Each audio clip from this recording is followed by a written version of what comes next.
Let's go. Welcome to the show. It's Project Open Mic. Let's get the show off right. Ladies and gentlemen, thank you for being here with me, cause it's Project Open Mic. Let's have a good show tonight. Let's get the topic straight. Let's get things good. Let's do everything that we should. It's Project Open Mic. Let's get the show off right. Let's open our minds and take out our style. Let's see what's going on in the world tonight. It's Project Open Mic. Let's have a good show tonight. It's Project Open Mic. Let's get the show off right.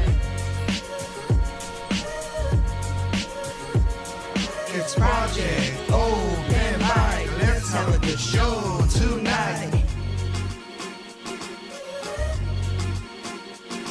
It's Project Open Mic. Let's get the show off right. It's Project Open Mic. Let's have a good show tonight. It's Project Open Mic. Let's get the show off right. Alrighty, what's going on, everybody? Hope you all are doing well out there. I hope things are going good. This is your boy Tay for Project Open Mic. I took a week off. I'm gonna take another week off. Sorry to say. I'll explain it in a way. But I hope you guys are doing well. Right now, let me double check to see if everything is going well and lively. But I hope you... Yes, it is. All right. So, yeah, last week, of course, I'm a different person per se. I am now 40 years old. It was my birthday last week, and my lovely fiance, you know, we took a trip up to the mountains in North Carolina to celebrate my birthday. I mean, I know she wanted to have a big old surprise party and party because it's 40, 40, but I'm like, I don't need that. I don't care for that. I'm not a crowd person anyway. But yes, so that's why I didn't do it. I said before there was no show last week, and also next week, sadly, we had a death in the family, so I'll be leaving the country to go down there for a funeral for my aunt. So yes, I'll be out for the week next week as well. So before that, I don't have no major topic to shoot out tonight, but I'm gonna just give you a couple of quick stuff, talk about it, so you have something to hold on to until the week I come back. That's the best thing I could do. So for the people out there who listen to side chat, I apologize. I don't think I'll do a show tomorrow because most will be packing and doing a lot of stuff, so we could head out Saturday. So you guys are gonna get a stiff of that, which is sad, and I feel bad about that. But after, we should be back to normal, kind of normal consistency for a while, because again, I got marriage to go, wedding to plan and everything as well too. So we should, so the side chat, we should be back on the 21st of October, and back to proper schedule. So with that said, again, I want to thank everybody out there for the well wishes and the birthday wishes. Thank you very much. It's well appreciated. And also, hope everybody out there is doing well. Most of tonight's show, we're going to be talking about the storms. My condolences and those who went through rough times, because I've been through hurricanes just as bad. But my condolences for those who have passed away in Hurricane Ian. That was not, it was atypical storm, just like how Maria and Irma was for the Caribbean as a two double pack storms back together. But doesn't mean nothing about the storms, because you can go to the government website to check out. And also, even as bad as it is, the damn what do you call it, UN, but it's just not the hush is the silver bullet they're looking for. Because if you listen to the normal news, your MSNBC, NBC, your CBS, this was it the one a lifetime storm for most people's lifetime? Yes. Was it a storm that did something that's crazy? Yes. Thank God it wasn't a category 5. It was a 4, a very strong 4. It hit a place that normally doesn't get hit by storms, really, or it gets the back end of the storms when storms do the usual cover for the east. So that, but this storm did went through most of Florida, and yes, it and the epicenter where that hurricane came upon land doesn't get hit that often as well. So hey, it is what it is. Sometimes that happened. That storm took that curve through Cuba and stuff and turned there, and things happen because sometimes storms will be in what we call it, in the Gulf of Mexico and make their way over. Now, point taken. Like I said before, my heart and condolences goes to the people out there who have lost their home. Though there's still close to a million people who haven't had power yet. I hope you guys get power back, and all those who have lost their homes and those who have damaged their homes, hope things could get resolved as quickly as possible. I know it's not easy. This was a very strong storm that came through. I know a lot of my family members and friends that I know, they made it through the storm. But again, still, I'm just trying to be more empathetic and sympathetic to the cause of again hurricane. I've been through many hurricanes myself. I was in Florida when Hurricane Andrew came through, and I was a Category 5, and that was a rough time. And the many hurricanes I've been through when I was back in the Caribbean, from Bertha to George to Hugo to Maryland, yeah, they all did some crazy stuff. But again, I apologize for many people out there who, in most cases, had to go through this rough. I say apologize, but apologize for me not being here to do a show. But because it didn't, we in North Carolina got a lot of rain, and but we were in Asheville, we didn't get enough. We didn't get enough rain itself. And like I said, we enjoyed ourselves. But with that stated, like I said, tonight's show is basically is the news of the week, but it is still as a you know, what I meant to say was basically is like, oh, it's kind of again once the usual. I'm bringing the receipts for something that I said it was not gonna happen or this is gonna happen, and I'm not surprised. So that's what we talk about tonight. So again, hope everybody's doing well, and let me see here where we go in tonight's show.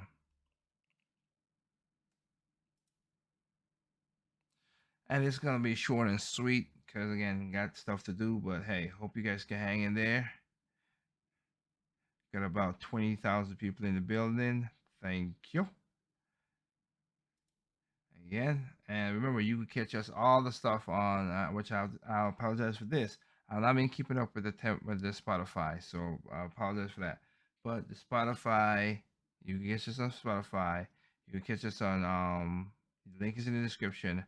You can catch us on Tempo FM. You can catch us on YouTube, of course, Facebook, and you have Nico, You Live, You Now, and of course Twitch TV. Shout out for everybody who's listening to and commenting and doing what I gotta do. So let's get into this and like I said, into the hurricane itself. And I just want to like disbelieve some stuff from the get-go. Okay, it needs to happen.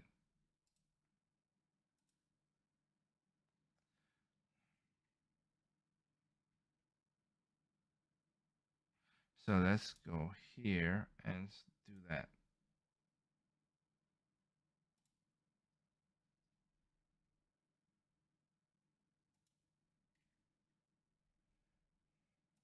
Hurricane Ian slams into Florida. Hurricane Ian did tremendous damage. Many reporters took risks to cover it well. But a lot of what the media and politicians told us about hurricanes was just wrong. The federal government will cover 100% of the cost. Myth one, a big storm requires big government. FEMA's already distributed $40 million in direct assistance to survivors. Politicians eagerly shower money on disaster areas. And central planners like this college professor say government must take control. You need some sort of group of people to figure out the process by which these communities are going to rebuild. But that's not true. During Hurricane Katrina, Matt Mayer, working for Homeland Security, saw that the federal government was just too bureaucratic to be much help. Oh, no. Are we surprised by that? No, we saw how bad that was with Katrina. Who's going to do it if not the government? States, locals, communities, neighbors. Are they capable? Of course they're capable. They've been doing it for 200 years. After a disaster, charities usually help more than government. Even NBC's anchors noticed it after a tornado. There's FEMA, and then there's the faith-based FEMA. If you're waiting for the government, you're going to be in for an awful long wait. FEMA. That is so true, because I remember that with Hurricane Marilyn when it came to St. Thomas. Oh, that was some long way to get where we're supposed to get to.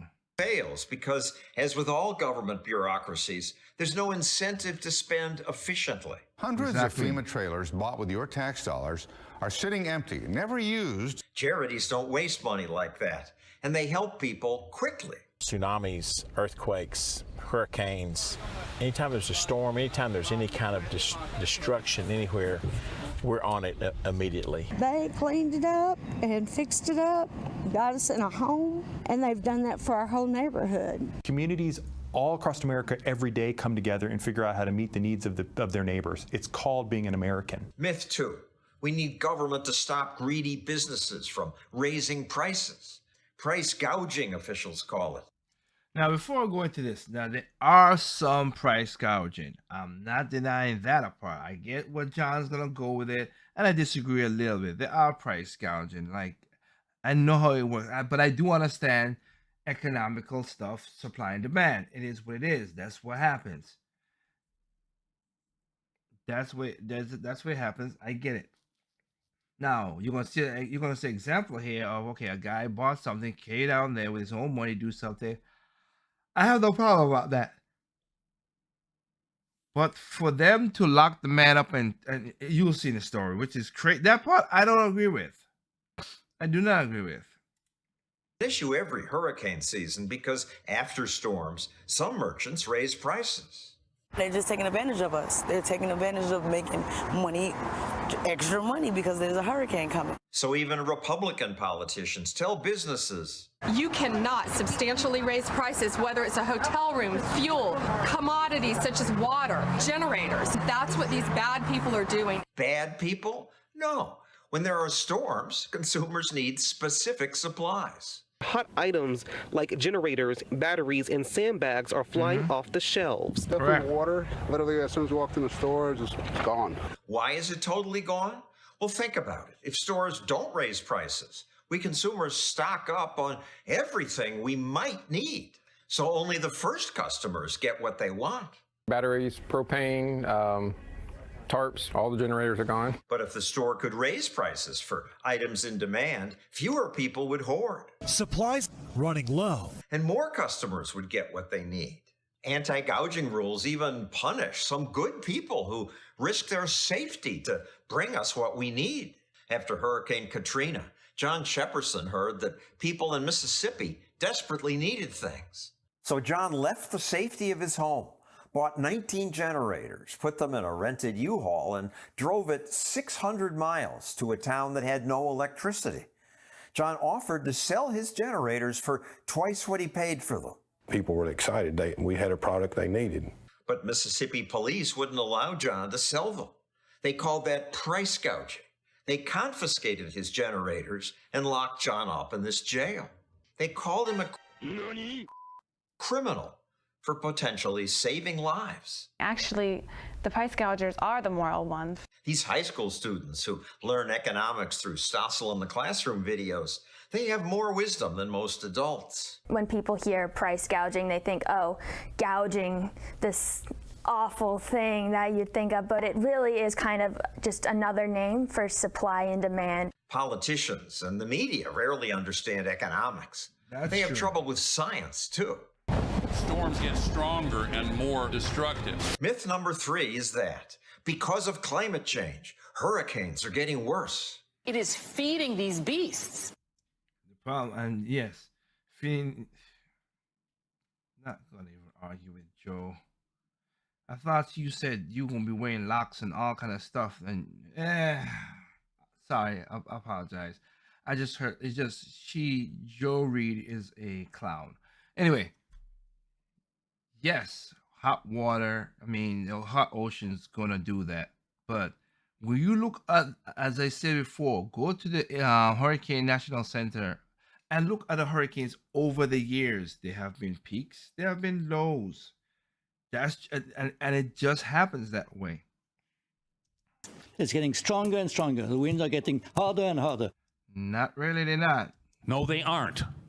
You can take a look at all the hurricanes around the planet. We can see them since 1970 because we got global satellite coverage. Right. And we can measure their power. And we can add up their power. And I wanted to stop it right here to show you, like I said. Now, they have the hurricanes going back to 18, I think it's 1889 of measuring. Was it full scientists like this? No, but a good amount of still had enough data. As you can see, up, down, up, down, up, down, up. We're in the 20s. Look at it. It's down and it's up.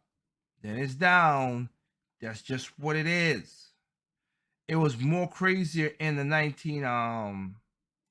in 1992 and 1992 and like early 2000s, and then it dropped down, then it goes back up, then it drops down again, and in 2007 they went back up again. So yeah, just give an example of that.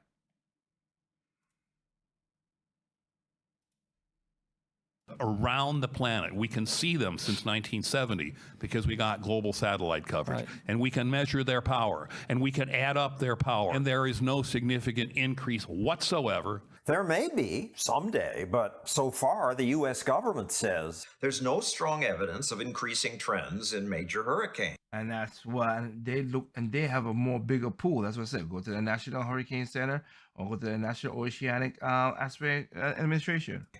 But the media keep claiming it is clearly the case that climate change is making storms like this one stronger.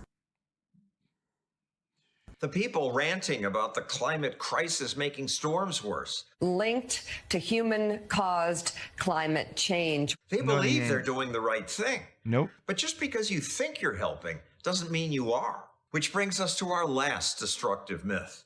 America must have government flood insurance because private insurance is too expensive. But government insurance just encourages people to build in flood zones. And for me being a person who does architecture and survey and all that stuff, he is correct. Literally had a house, had a person wanted to build a house in a flood zone area. So what? I could build it's not a good idea. That's why my last two houses, including this one right here, the last three, have not been nowhere close to a flood zone. Just don't want a headache. And that's unfair to taxpayers. Yes, some foolish people, like me, want a house near an ocean. Years ago, I built this one. That's the younger me there. It was stupid to build next to an ocean. The high cost of insurance would have stopped me. But then I discovered that government offers affordable insurance. They even advertise it. Once upon a time, there was a nice house that lived with a family. One day, it started to rain and rain. But federal flood insurance can't stop the floods. One day, a storm swept away my first floor. Then the ocean took my whole house. I lost my house, but thanks to government guarantees, I didn't lose money. I won't do it again, but others will. It's another example of how government does harm in the name of doing good. Until we learn the truth about storms, we'll keep making the same costly mistakes. That is so true. Again and again. And that is so true.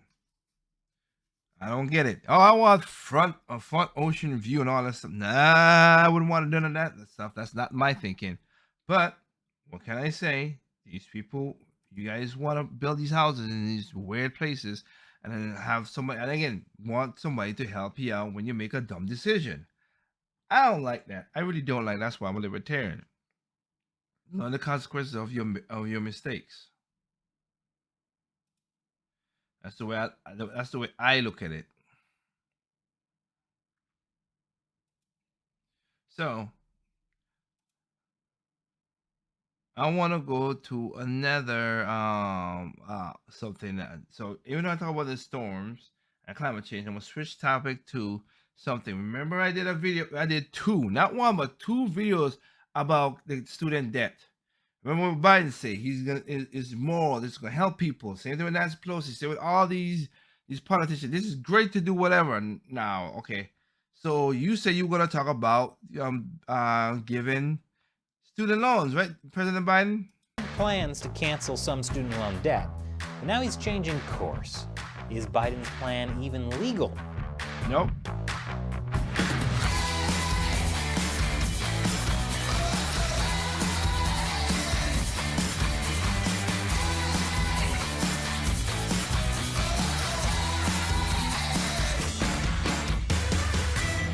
Welcome to America Uncovered. I'm Chris Chappell. This episode is sponsored by Incogni. A lot of companies are collecting your personal data, even more than I realized. For me, it's well over 100 companies, most of which I've never heard of until recently. And I have no clue what they're doing with my data. But fortunately, Incogni helps me stop them. I'll talk more about that a little bit later.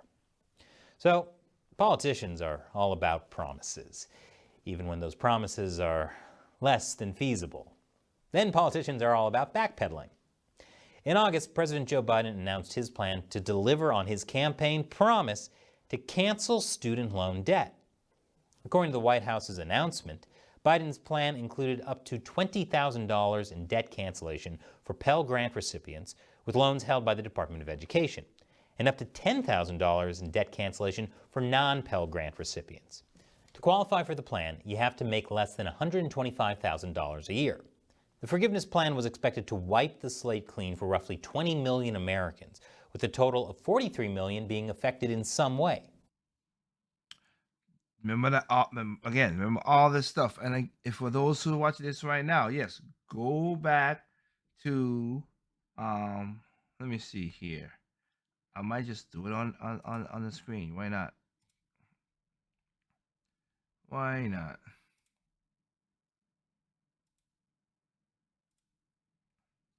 Why not?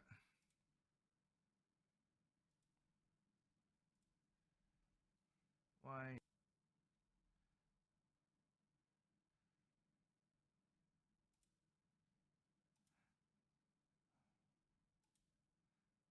Thank you. Okay, you go back to episode 86 and 86 and 87. So you're gonna see 286s, of course, which I might just leave it at that because that's part 1 and part 2. But 86, 87. But you look at 86, you can find out all the stuff about the student loan debt that I talked about in that show. Okay, so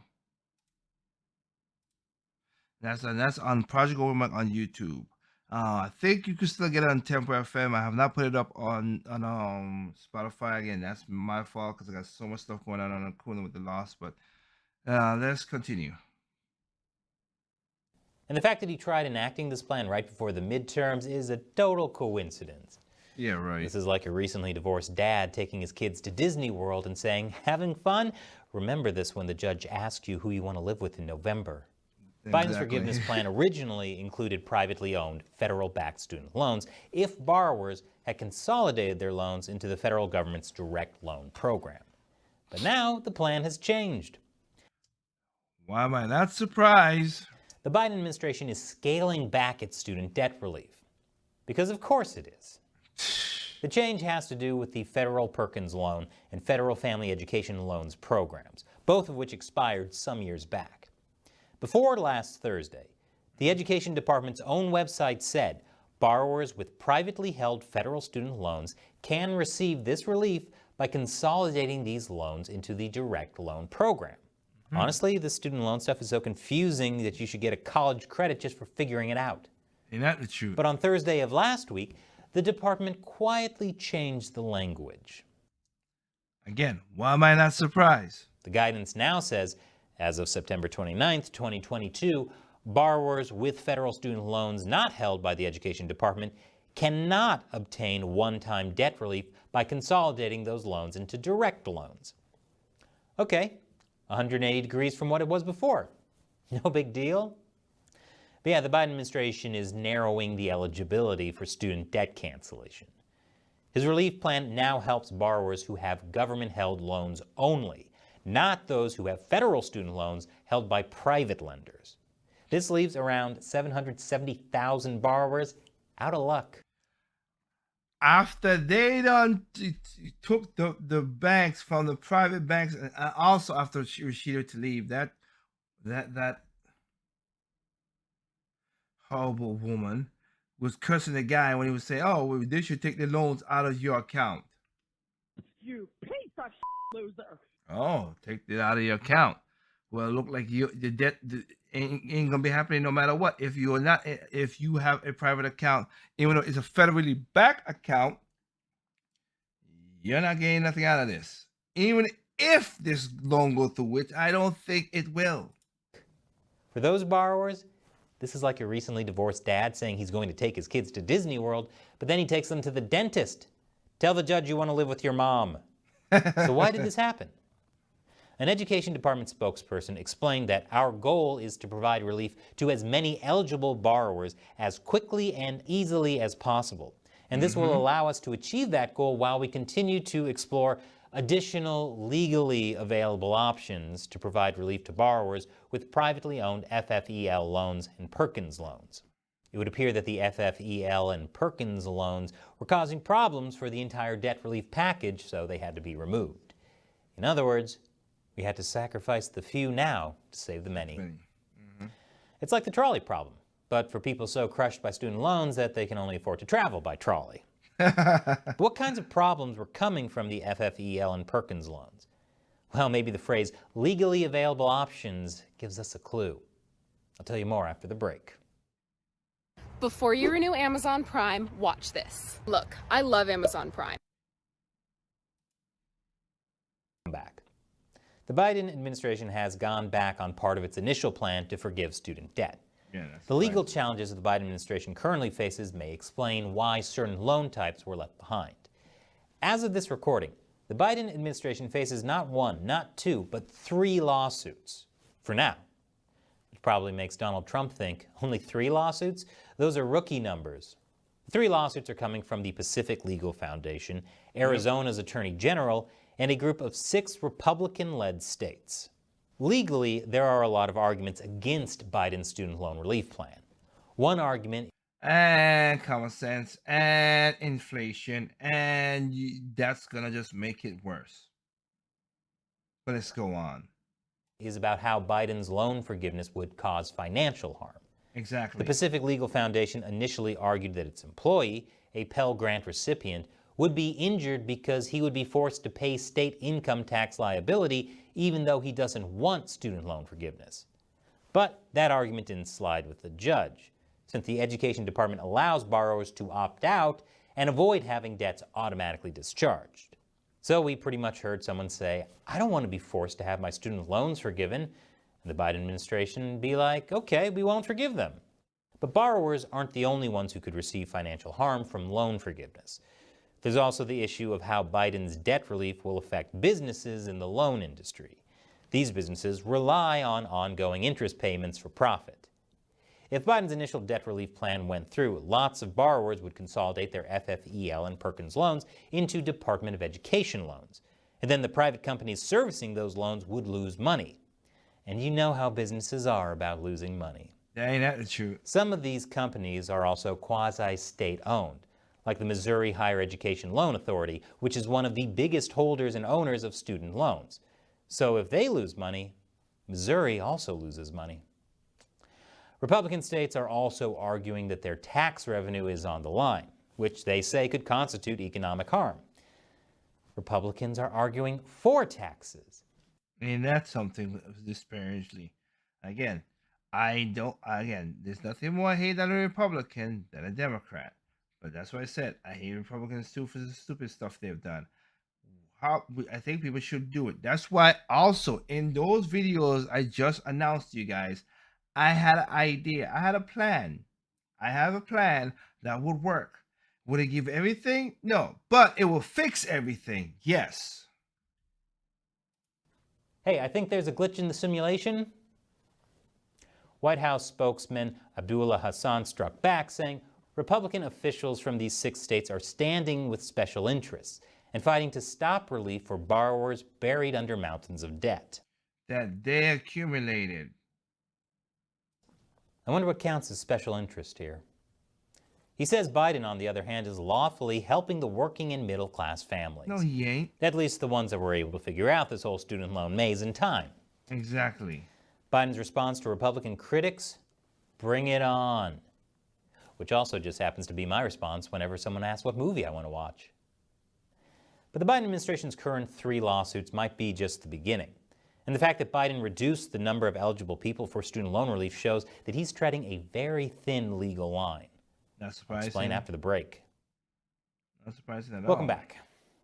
The Biden administration faces several lawsuits for its student loan forgiveness plan. But Biden changed the rules to his plan, cutting off hundreds of thousands of people from qualifying for student loan relief. Administration officials said the change was a way to protect the entire program for more than 40 million borrowers as it faces legal challenges. But, you know what? I'll let it go. And one legal challenge in particular. Many of Biden's critics argue that the Biden administration doesn't have the authority to forgive student debts without Congress's approval. Exactly. They have a pretty strong case for it. Yep. Mostly, that's how things are supposed to work. But that's never enough, so here's another reason. Just last year, the Principal Deputy General Counsel of the Education Department wrote a legal opinion saying the Secretary does not have statutory authority to provide blanket or mass cancellation, compromise, discharge, or forgiveness of student loan principal balances, and or materially modify the repayment amounts or terms thereof, whether due to the COVID-19 pandemic or for any other reason. Which is, the opinion points to only Congress having the power to forgive student debt under Article 1, Section 7, Clause 7 of the U.S. Constitution, which states, no money shall be drawn from the Treasury, but in consequence of appropriations made by law. Yep. But the Biden administration is trying to make an exception. But the funny thing about it, again, and I always laugh about this, and this is why I say it's so weird that you don't catch on that they just don't care. Who runs the Senate? Democrats. Who runs the Congress? Democrats. Who runs the White House? Democrats. Why don't you guys just come together and hash it out and just do it? Hell, at least pass it to see if you're going to pass or something. I know the Senate's going to be a little more difficult because it's not a straight up majority per se, but you still have majority with Kamala Harris. So rag up the flagpole. Oh, you don't want to do that because you don't want to look bad. And then again, you can do it, but you don't want to do it. It argues that the president can forgive student debt thanks to a 2003 law called the Higher Education Relief Opportunities for Students Act, or HEROES Act for short. And if you're wondering, yes, they absolutely put more time coming up with that acronym than they did drafting the law. Oh, you think? The HEROES Act states that the Secretary of Education may waive or modify any statutory or regulatory provision applicable to the student financial assistance programs in connection with a war or other military operation or national emergency. Which is what? In context, this was in reaction to the beginning of the Iraq War. Congress was primarily focused on ensuring that military members didn't default on their loans during their service. And I ain't got no problem with that. That's different. Context matters in this day and age. I know, right? When Biden heard national emergency, he knew the magic word that matches the description: COVID. Oh, if only legislators back in 2003 spent more time closing potential future loopholes in laws and less time coming up with acronyms for them. That's almost as upsetting as the fact that a bunch of legislators from 2003 are still in government today. That's the truth. That's the honest truth. And that's the messed up part. We vote for the same people over and over. Well, like I say, I won't vote because I vote mostly trying to get libertarians and stuff, trying to get people out of the damn thing. And I think we should have a thing where it's a term. Congress should have a term. Senate should have a term. Just like government. 2 terms. Done. If the president have 2 terms, Congress have 2 terms, and they have 2 terms. Out of it. Done. Get it over with. Because it's ridiculous. So now the Biden administration argues that they are authorized to relieve student loans to ensure COVID doesn't leave borrowers in a worse position. But those were mostly made for, of course, and again, it's a loophole, but it mostly was made for military people, not for the common folk. Congress gave the Secretary of Education and Oh, God, that stupid woman, damn it. the HEROES Act the authority to do this. No, Well, I did look, not. and Ambassador Rice talked about this, that this is what the legal authority that we took is pretty much consistent with the HEROES Act. No, right, it which ain't. is what she talked about, which authorizes the Secretary of Education to take certain actions. He believes they are necessary to ensure borrowers not placed in a worse position financially due to a national emergency like the COVID-19 pandemic. But isn't everyone in exactly a worse position financially due to COVID-19? Except for the richest people, of course, who doubled their wealth. Republicans suing against student loan forgiveness say Biden's forgiveness plan is not remotely tailored to address the effects of the pandemic on federal student loan borrowers as required by the HEROES Act. I'm surprised there's so much arguing over how to interpret the HEROES Act. They could just ask the dinosaurs still in Congress who wrote it to elaborate. Exactly. Many point out that Biden never suggested that debt relief applicants have to demonstrate that they are in a worse position because of COVID. Instead, he introduced the program as broad and applying categorically based on income, not pandemic effects. So then, if that's the case, then the pandemic cannot be used as a national emergency. Of course, the HEROES Act itself doesn't require the Secretary of Education to look at individual circumstances before waiving student debt. But the HEROES Act is still a stretch. Even if he did somehow demonstrate a strong connection between COVID and student debt, a senior vice president at Third Way, a Washington think tank, says it's on shaky legal ground at best. The connection to the pandemic is pretty exaggerated. Shaky is putting it lightly. The connection between student loan relief and the pandemic is about as strongly laid out as the connection that drinking milkshakes will make you an astronaut. What? Exactly. It's obvious when you think about it. Nah. And using COVID as a reason for student debt relief now seems a little strange. I mean, Biden already said the COVID pandemic is over. This is kind of like a friend saying they need to borrow your jet ski due to flooding from Hurricane Katrina. Oh. That's the reason, is it? Biden's betting that his student loan relief plan will work thanks to the HEROES Act, but Republicans say that isn't enough. If Biden can't come up with any other statute or law to back up his plan, it's possible that he's violating the Administrative Procedure Act, which requires federal agencies to explain how it makes and enforces regulations.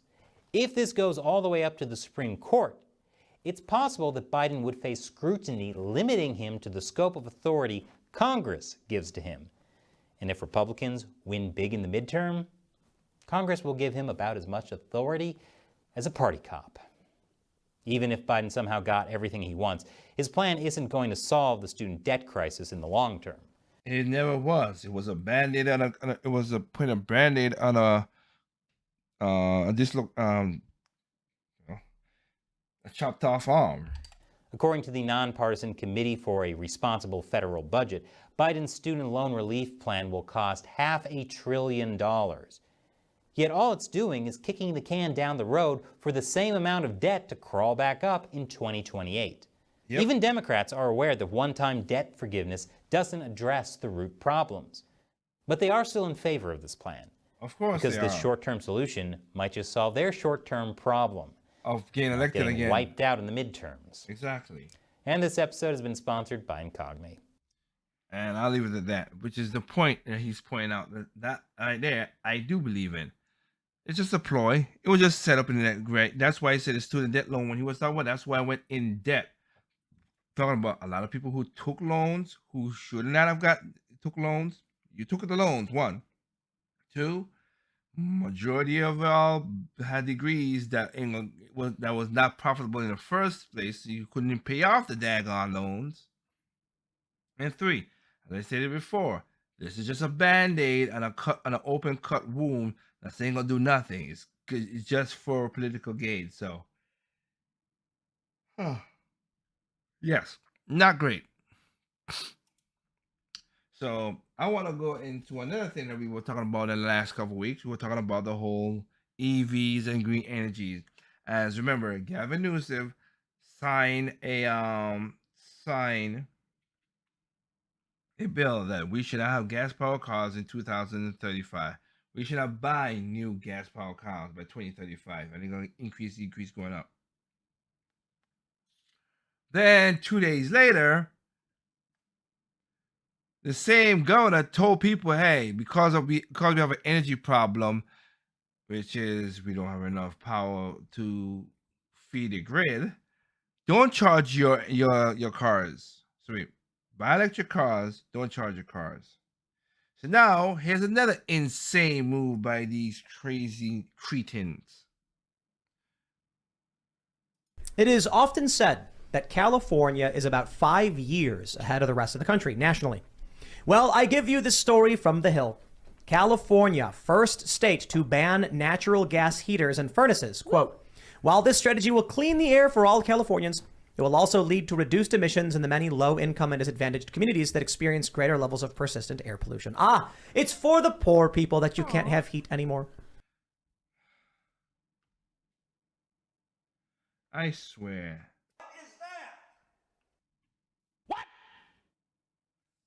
What the fuck? Does that make any sense? No. We're doing it for the poor people. The poor people, natural gas is a cheaper alternative for them to have in a house to buy and do stuff. You pieces of crap. And again, what America happens when you have a blackout or flex day, as you guys quote unquote call the dumb crap? I don't have no heat. You're gonna create a black market for this crap. I'm telling you, because I would be buying crap. You think I was gonna buy an electric stove? Hell no. Okay. Poor people don't need heat. Yeah, no. Right? Yeah. I mean, yeah, poverty generates energy. right. So they're just naturally warm. You know, plus I think they probably already have tools they can create fire. This kind of stuff always reminds me of I always forget too what play it is. What play is it? Anyway, it's Chekhov and the Three Sisters? What's his name? I have it right here. Anton Chekhov. Yeah, and he's saying it's Uncle Vanya. Oh yeah. It's Uncle Vanya. It's Uncle Vanya, and he's talking about the trees and why do the peasants always burn down the trees? You know, and he's like, why is this? Why do the peasants need to burn down the trees? Can't they just use peat? They can pick it up off the ground and burn that. And of course, burning peat is a much dirtier, it's a much dirtier source. The smoke is worse and all of that.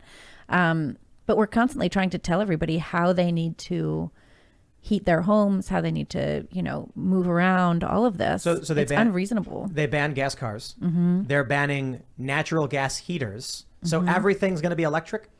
Everything's going to be electric. Collapse. It's going to collapse. But first of all, it already is collapsing. Of course it's already collapsing. Yeah. And then already, I mean, you saw this. We talked about this. And then they tell you that you can't charge your cars. Right. So it's all, what the end result is going to be controlling your movements. It controls. What it really is artificial scarcity. This is done in order to control populations. As you're limiting energy, you limit also almost everything else in someone's life and society. You're also able to limit their food, their travel, and their progression. And any kind of upward economic mobility has been robbed and stripped away from the average American, as of course we're all told we're doing it for the right causes. We're doing it as the people literally causing the most amount of pollution in this world are flying around in their private jets. And thank you. Right, kids? That's what it is. And swimming around in their yachts and living in their mansions. Why aren't they restricted? If this was really, truly about helping the environment, maybe the overconsumers, maybe the richest people in this world, maybe the people who have way too much would have been dealt with in a truly communistic kind of system if we're going by their rules and laws, but we're not doing any of that. We're punishing the poorest people and creating some of the poorest people in this world. And what this is exactly artificial scarcity to predominantly bring in more controls by governments that want to run every aspect of your life. Exactly. And the thing that killed me about it is like what you were saying, like Lou was saying, is this. They kill competition so they can't make more, I don't know, come with any more ways to heat your home, whatever. I guarantee they're gonna try to tell you, okay, remember, there's people who use hot water to heat their homes and stuff like that, which is just as nice, whatever. Hot water, but it takes a while to heat hot water, it takes energy, but they're gonna stop that as well too. And again, remember Gavin Newsom when he talked about banning? He said, "Hey, turn your thermostat to 70 to 80 degrees."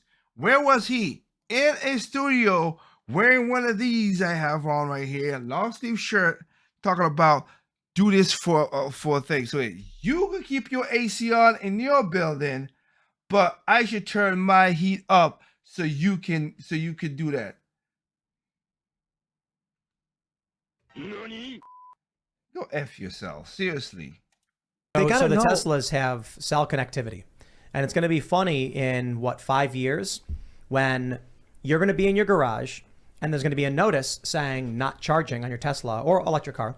You're going to sit down and you're going to be like, I only have 30% battery. I can't go anywhere. And it's like governor's orders, emergency grid lockdown, your car's not charging. So then what people will do is they're going to get Faraday cages. You're going to try and like airplane mode. You can't airplane mode the car. The car always have the connectivity. So people will be like, oh, build a Faraday cage. So the internet can't tell it what to do. You're going to go in your car and it's going to be like, no connectivity, can't charge. It's going to connect to the internet to charge your vehicle. Yeah, that's going to do that. And that's one of the reasons I said it again back in those videos. I'll say it here again. Do not sign up for no electric department to take over your smart meters. Don't. Do not do that. As again, Colorado found out 22,000 customers in Colorado. Do not sign up for that crap. It ain't worth the money, ain't worth the headache. Nobody's gonna dictate the how much AC I use in my house or heat I use in my house, except for me only. Yep. And it's just going to keep you where you are. That's and then they're going to central tell planning. you what food that you can eat and everything. Yeah, it's really I'm very not talking about central planning. insidious. You're going to get in your car, it's going to be charged, and you're going to punch in the address for your work. You're going to pull out, get onto the road, and then all of a sudden it's going to turn, the lights in the car will turn red, and then the car will just start driving, and it'll be like, warrant submitted for Ian Crossland driving to 5th Precinct. And you're going to go, what? And it's like, warrant for excessive energy use. Or it's just going to say that you can go to work and you can't go anywhere else. But it'll drive you. I'm saying when you work. criminally charge, it'll drive you to the police and lock your car. Completely antithetical to the United States, the Constitution of freedom of property, freedom of speech, freedom of access. Like, I don't know. That's why they're trying to get rid of it. It just doesn't make. I mean, the government's got to understand that trying to centrally plan people's lives is not good. The Soviet Union did that and collapsed. But they think they're doing it for altruistic reasons. Soviet did it. It collapsed. China's done it. It has collapsed. It's killed more people than 80 million people have died. And everybody talk about the Hitler guy. Yes, horrible man. But Mao Zedong killed 80 million people, which is more. So did Stalin. So has Putin too. They think they're doing it to help us so that they can no go one to French accused Laundry. these people of being, no one accused these people of being smart. Do you think that overpopulation is actually a threat? Yes. I don't think it is. I don't think it is. Really? The science and data prove it's not. Like overpopulation of deer, for instance, Aren't is we obviously a threat. Aren't we below replacement rate right now? Yes. Yes, we are. Yes. The issue is the density of cities. So, But that was okay. But the density of cities was already part of the sustainable movement, was to like get more people into cities. That's a terrible idea because it generates massive waste that can't be washed away. But it also. That's why I took my black ass out the city and out to the countryside. I mean, there are ways to. There are these like living machines. Have you guys heard about this? And this is where they get a little into it, but that's Tim Pool IRL. You guys go check out the rest of it. California bans natural gas heaters. Insane move. I'll leave it to that in that regard. Okay, I'll leave it to you guys. This is the craziness of these people. Okay, they can't help what they do. Most of these rich people are full of crap, and most of these politicians are that. Again, remember Nancy Pelosi. Hey, Florida's going to be full of water. Don't build a house with the water. The water's going to rise up. But she bought a house, and she bought a $25 million house in Florida. She didn't buy one in New York. Hell, she didn't even buy one in Massachusetts, which is run by Democrats. She put in a red state, which she don't like, just because she wanted the ocean view, the ocean front view. the crap that these people talk about is this again. They're heretics. I don't say hypocrite because it's what it is. They're heretics, straight up pieces of garbage who do what they gotta do. Okay, that's what they do. But people don't understand that. That's why I said Joe Biden just talks about, oh, we're going to do all the debt relief. Oh, let's walk that back a little bit because we can. And again, without Congress's approval, like I said in the beginning video, they was not going to do that because there's going to be lawsuits like crazy. He just wanted that because he's scared of the shellac is going to happen. And I've seen that. Apologize, just been a busy week and working, but I've seen I've seen ads. I see this one ad that keeps on popping up on YouTube talking about the Supreme Court finally did it, taking away the constitutional right of abortion. It was never a constitutional right. Please find an amendment. Find me an amendment that says that abortion was a constitutional right, because it never was none. And I've disproved that multiple times. The person, the defendant of the plaintiff for that, lied about it, and it was not written in by the Supreme Court of the United States. It was written by the Supreme Court of Texas. It's not a constitutional amendment. It was not that. So don't give me that. Again, I'm pro-choice. You want to do evil? Hey, you just suffer the consequences for it. That's all I care about. But don't use my damn taxpayer money. That's all I care about. Use my money for something way better than that nonsense. But that's my state, and that's my stance on that. I know it's not easy, but you know what? Like I said, I was just gonna keep it simple tonight. I want to thank you guys out there for giving me a chance to listen to the show. As we got up to 30,000, thank you guys up there. Again, enjoy what we have, because a lot of people are gonna do stupid stuff, including that. Because again, I'm looking at some of the chats.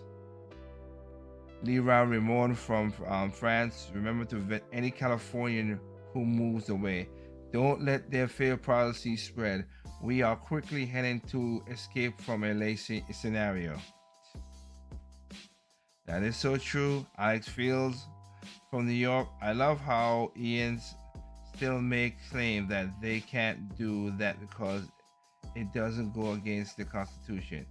It's like, dude, still hasn't realized that 90% of the politicians don't give a S about the Constitution. That is so true. That is so true. And I'll do the one for the female, Kathleen Hobby from Atlanta, Georgia. If this constantly happens, I won't be able to heat my home or cook, and neither will my tenants. If landlords are forced to retrofit and rent, rent will skyrocket, and these actions by the government should be illegal. We need to demand an assault on our property's right choices. You know, yes. And they don't care about that. Like I said before, they don't care about stuff like that. That's not their care. They just want to get the useful idiots, the plebeians, the people who are whatever, to vote for them to keep their jobs in there, like the guy from like Chris Chappell said it in our uncensored video we just played in the first segment. Well, in the second segment. That's all they want to care. And people keep voting for things that are against their goodwill. I watched a video of a liberal talking about black people. This white man was saying he hates black conservatives because they're voting against their self-interest. How do you know that? I'm not a black conservative. I do have conservative stuff because, like I said, when it comes to people's lives and what they want to do that they affected me, I'm liberal. Comes to my family, my money, I'm conservative. That's why I'm a libertarian. But you, just because I didn't vote for who you want, doesn't make me an idiot, sir. All right? My self-interest. My self-interest is, again, leave me the hell alone and don't take so much taxes from me. Low taxes, leave me the hell alone, let me do what I gotta do. Again, unless somebody's doing a crime or hurt anybody, whatever, then you step in. Other than that, get off my property. That's mostly it. And once again, like I said before, these guys made a problem. We have hit $31 trillion in debt. Oh, shocking. Again, who said that was going to happen? Oh, this guy here said that's going to happen. They don't know what they're doing. And they already done causing major, major problems already. $31 trillion in debt. There you go. It's ticking up. These guys cause this problem. They cause the inflation. The government caused the inflation. They caused the, right now a lot of interest rates going up and everything to cancel the inflation. If anybody puts any tax proposal on any bill saying about give us more money, tell them to F off. I can't use the right fingers. F off. Do not let them trick you. I don't care if it's a Republican or Democrat. Do not let them trick you and say, hey, give us more money. No, do not let them raise taxes. No taxes, none, because they're the one who puts you in this situation, right? Be smart with that, okay? Again, remind everybody out there, I'm not gonna be for next week's show. So again, we'll be back in I'll get back in to October 21st. I said I'm going to a family funeral. So hey, hope safe trip for me and my family and everybody who's going there, including for my mom tomorrow. Hope she gets there safe. But other than that, remember, evil comes in all shapes, size, creed, sex, height, nationality, parties. Anything evil is evil. And remember, of course, people are stupid, individuals smart. Be that smart individual. This is your boy Tig for Project Over Mike. Peace out. Have a good night. Take care of yourselves. And we'll catch you next time.